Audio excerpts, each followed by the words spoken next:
Well, good morning, guys. Once again, it is I, the chairman, bringing you another review of physical media. And today I'm going to go over some items that I've just recently received. And to start with, Severin were having a warehouse clearance sale because they were moving warehouses. So they put a whole bunch of stuff on sale for 50% off, and then after that they closed the site as they're moving warehouses, and now I think they're going to open their site again either today or tomorrow. So anyway, I grabbed a couple of things. The first thing I got was No One Heard the Scream by Spanish filmmaker Eloy de la Iglesia. No relation, I presume, to Alex de la Iglesia. He is a Spanish director from the Basque region, and he was directing back in the 1970s during the Franco regime. And so essentially, the father of Spanish Giallo, as is described by Spanish Fear, and he's directed stuff like Cannibal Man, and there's actually another set that Severin put out of his films called the Kinky Collection, and I didn't get that, but this did interest me because, you know, I've been watching Giallo, and I wanted to see different countries' takes on the Giallo genre, and Iglesia and De la Iglesia, was probably the most prominent director in that. So this film has a pretty straightforward premise. There's a woman watches her neighbor disposing of his wife's corpse, and, well, the usual things ensue when that happens. And so this here is the back, and it's just one disc. Doesn't really say what the transfer or anything regarding the film itself is. I'm just going to probably assume it's just a straight up transfer from some source.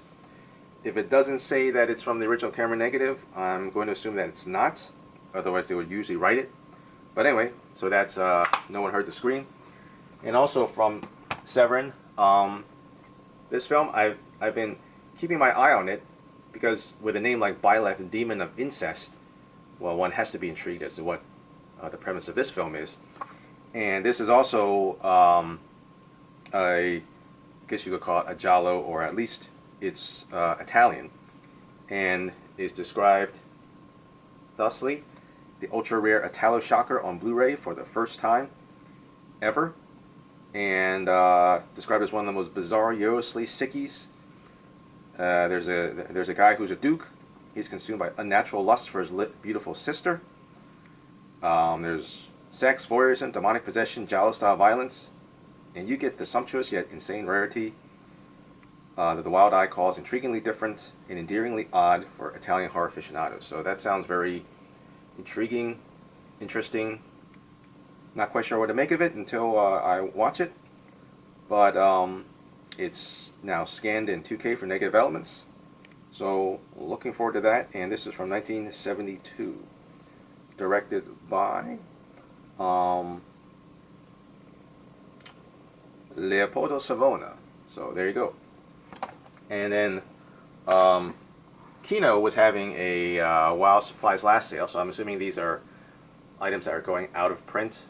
Titles that are either going out of print, or they're just not, or they lost a license or whatever. So first film is Backroads, starring Sally Field and Tommy Lee Jones, and this is from 1981. And I've had my eye on this one because even though we don't think of Sally Field as like hot or a looker, she pretty much was in her younger days. I mean, she was in Gidget, Girl Midget. She looked pretty darn good in Smokey and the Bandit, and in this film she is playing a hooker with a heart of gold.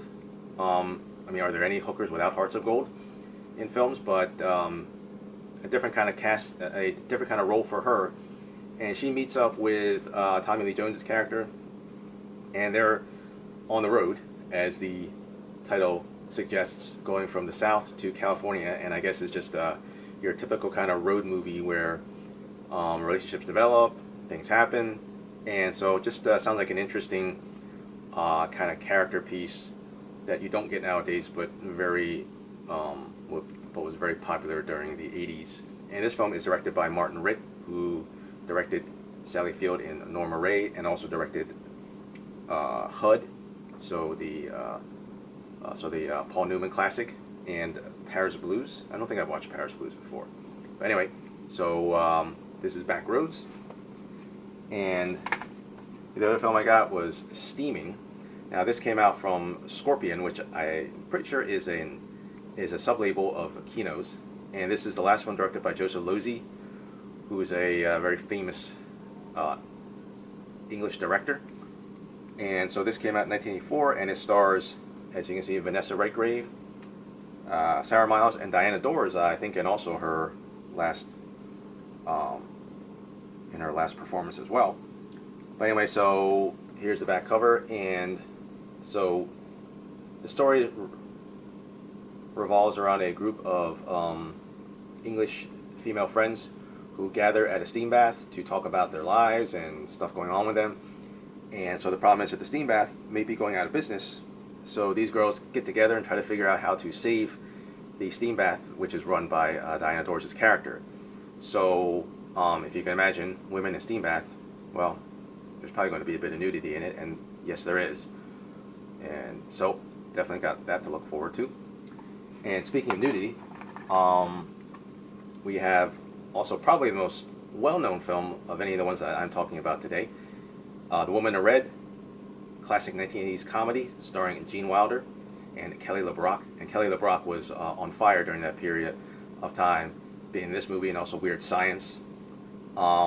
This film is probably most notorious for being one of the, probably the only, or maybe one of the very few PG-13 films to feature bottomless nudity.